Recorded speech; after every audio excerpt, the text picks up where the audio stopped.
전 세계에서 왕조 국가를 제외하고 유일하게 3대를 세습하고 있는 나라. 독재 국가이자 사회주의 공산당 국가인 우리의 주적 김씨일가의 북한이 요새 심상치 않아 보입니다.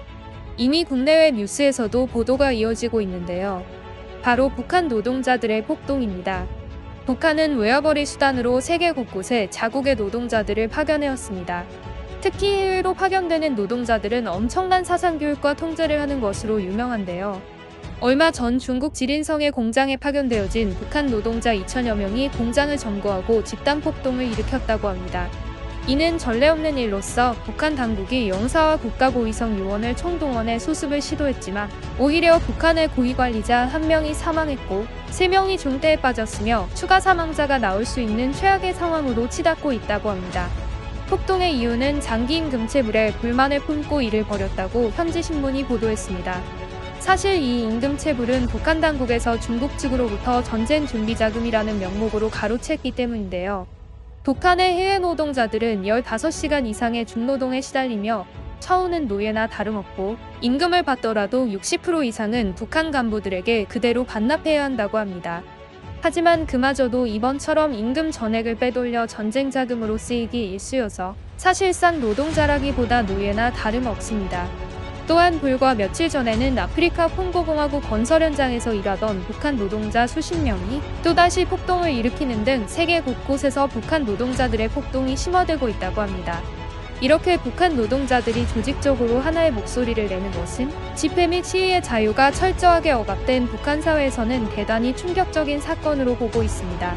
심지어 해외 여러 언론들은 북한에서 노동운동이 태동했다라는 해석까지 나오고 있는 상황입니다.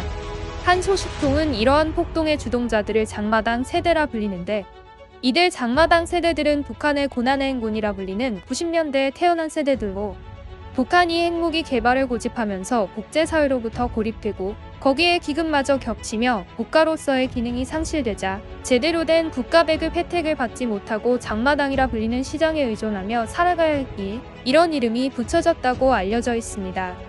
북한 주민들 사이에서는 북한의 조선노동당보다 더 센 당이 장마당이라는 우스갯소리가 나올 정도라고 합니다. 실제로도 북한에서 탈북한 탈북민 중 80% 가까이는 배급을 받아본 적이 없다고 답해 그 사실을 뒷받침하고 있습니다. 그러하기에 북한 체제에 대한 의구심과 불만이 늘 존재해 있었고 열악한 노동환경과 임금체불이 불씨가 되어 터질 게 터졌다는 분석입니다. 그리고 지난해 북한 체제에 반감을 가지고 탈북한 사람들 역시 2017년 이후 최고치를 기록했는데요.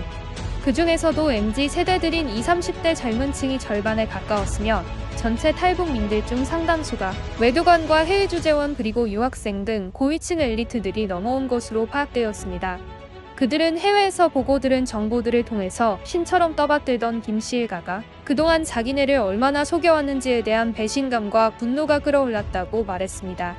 이처럼 김씨 일가의 권력을 떠받치던 북한의 엘리트들의 탈북한 러쉬는 가속화될 전망인데요. 이런 사건의 가장 상징적인 일이 발생했습니다.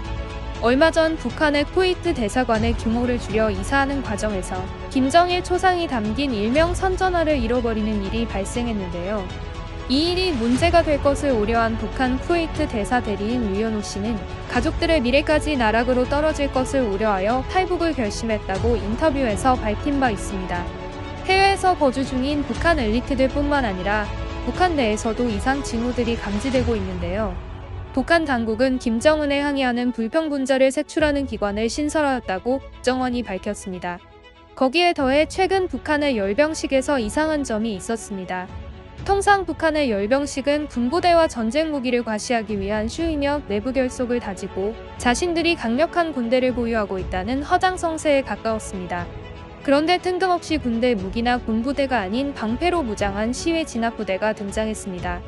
실제로도 평양 인근에서 폭탄 테러로 의심되는 징후도 발견되고 있고 주민 감시와 체제 안전 유지 임무를 맡고 있는 보위부의 상시 총기 유대를 명령했다고 합니다. 이처럼 북한 내외부 모두 김정은 체제가 북한 사회를 통제하지 못하고 있다는 증거들이 계속해서 언론 및 정보기관으로부터 흘러나오고 있습니다. 이런 현상들을 바탕으로 여러 전문가들은 북한 체제가 붕괴까지 이를 수 있다고 전망하는 이들도 있습니다. 하지만 이런 급진적인 북한 붕괴는 대한민국의 경제와 사회체제에도 심각한 악영향을 끼칠 우려가 있으며, 또한 항상 북한을 지배권 안에 두고 싶어하는 중국의 야욕에 불을 붙이는 계기가 될 수도 있습니다. 지금까지 별난 궁금증이었습니다. 더 재미있는 이야기를 보고 싶다면 구독과 좋아요 부탁드립니다.